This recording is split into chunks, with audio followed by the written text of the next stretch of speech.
Do you want to learn Swahili faster? Do you want to learn Swahili faster? Okay, here are the 8 secrets to learn Swahili faster. And I promise you that if you finish this video to the end, you are going to really benefit with these 8 secrets. My name is Connie and welcome to Swahili Kingdom. If you have not yet joined us, make sure you subscribe, like, and share. Let's continue.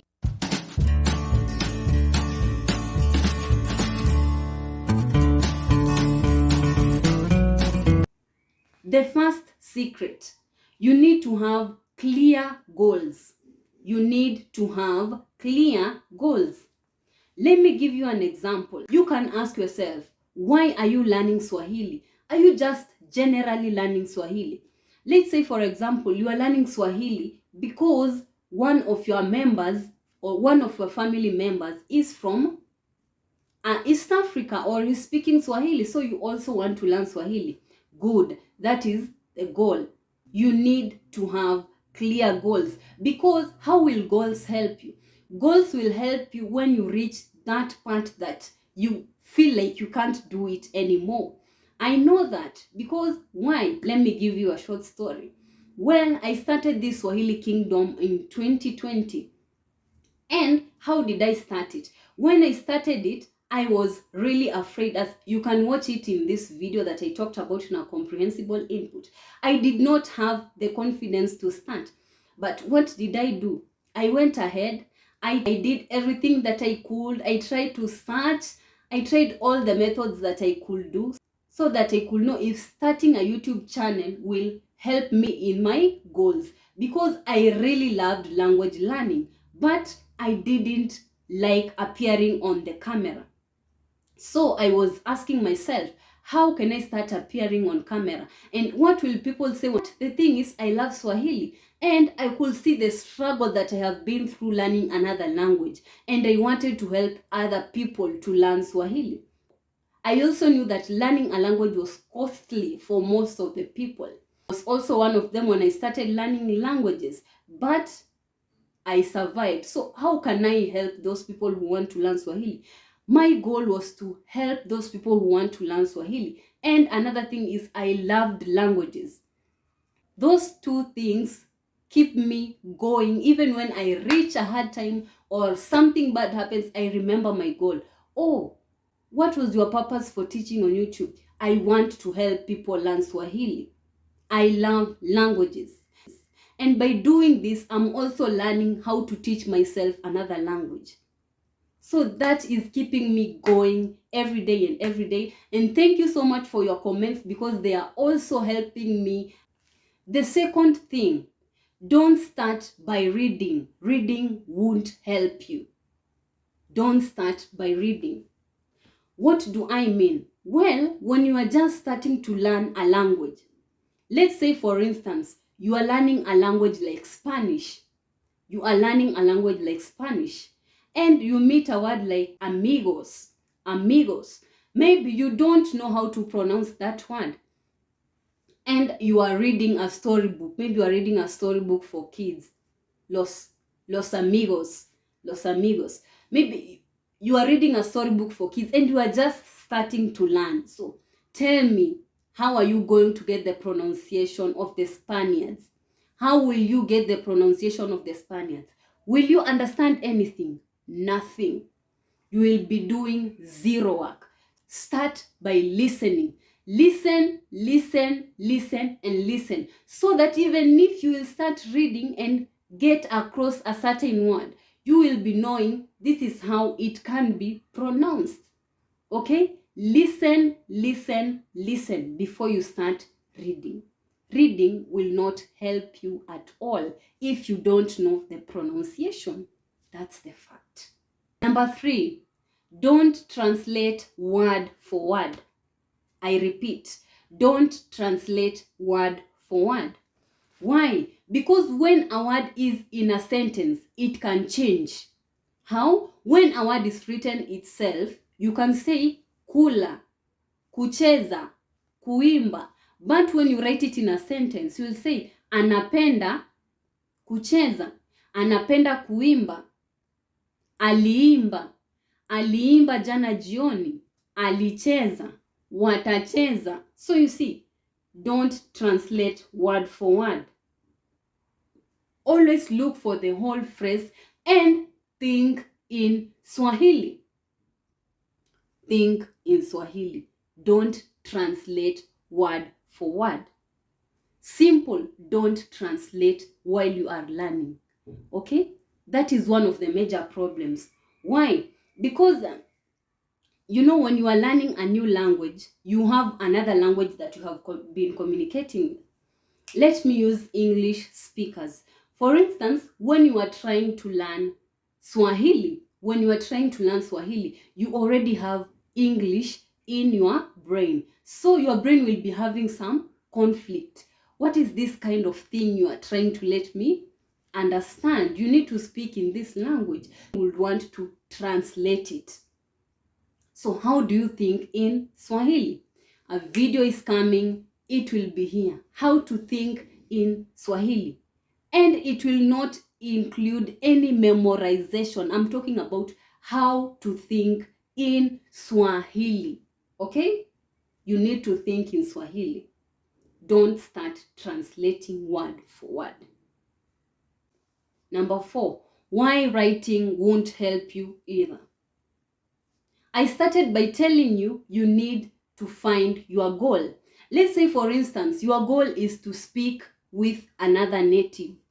Or your goal is to speak with a native speaker or another Swahili speaker. Will writing help you? No, it won't. Because you are not going to speak by writing.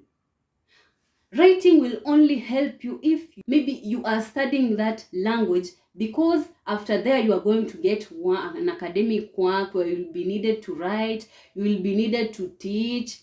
Because when you teach, of course, you will need to write.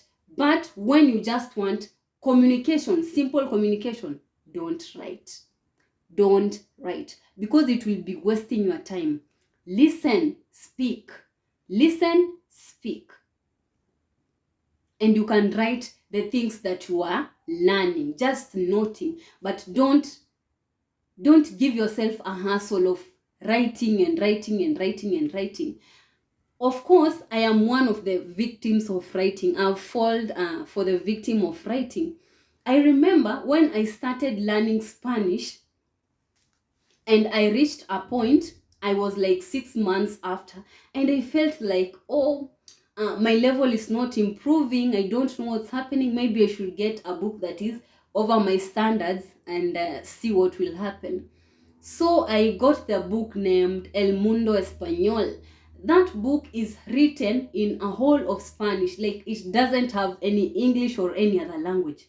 It is written in Spanish. You read a story. It has questions. It has blah, blah, blah, passive tenses. It was like a grammatical book, but in Spanish. The first time I got that book, I was like, wow, I didn't understand anything. But I continued. I read a story. They were like 21 stories. I wrote all of those stories down. I answered all of the questions. But my Spanish was an input. I'm not able to speak Spanish as I thought I could speak after finishing that book. So writing is not of any use if you want to learn speaking. I found out that I wanted to learn speaking. Writing was not much of any use. So that's what I'm focusing on right now. I'm listening and speaking. I stopped writing, except for my journals that I write every morning. I write the journals in Spanish. Another thing, become an expert in the area of your expertise. For example, you want to learn about cooking or you love cooking. You can go online. Trust yourself and take a course in cooking in pure Swahili. Or for instance, you like dancing, right? You like dancing. I saw one of my students who liked dancing, and she tried one of the courses in dancing that was held in Tanzania. She's learning Swahili, tried a course on dancing in Tanzania, where they speak pure Swahili. So that is one of the challenges that I'm talking about. You should try. If you love dancing, go take a whole course in Swahili in dancing. And after that course, you will be overwhelmed by the vocabulary that you will have acquired, the people you will have interacted with, created friendships, people you can talk to in Swahili. So it is a great thing, okay?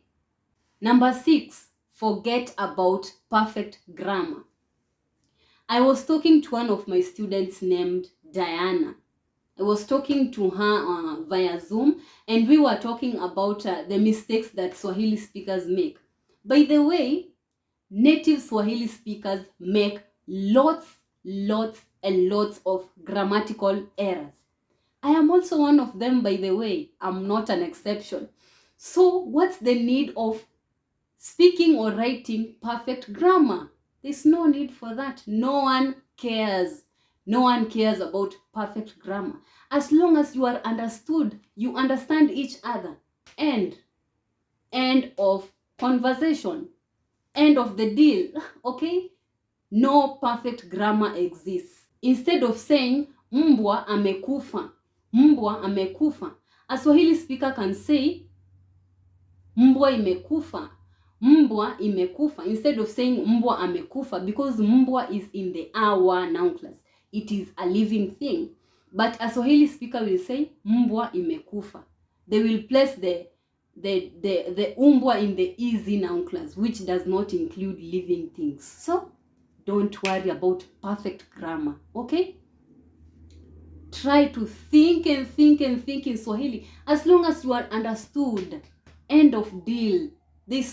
Why are you learning Swahili? You want to speak to another person.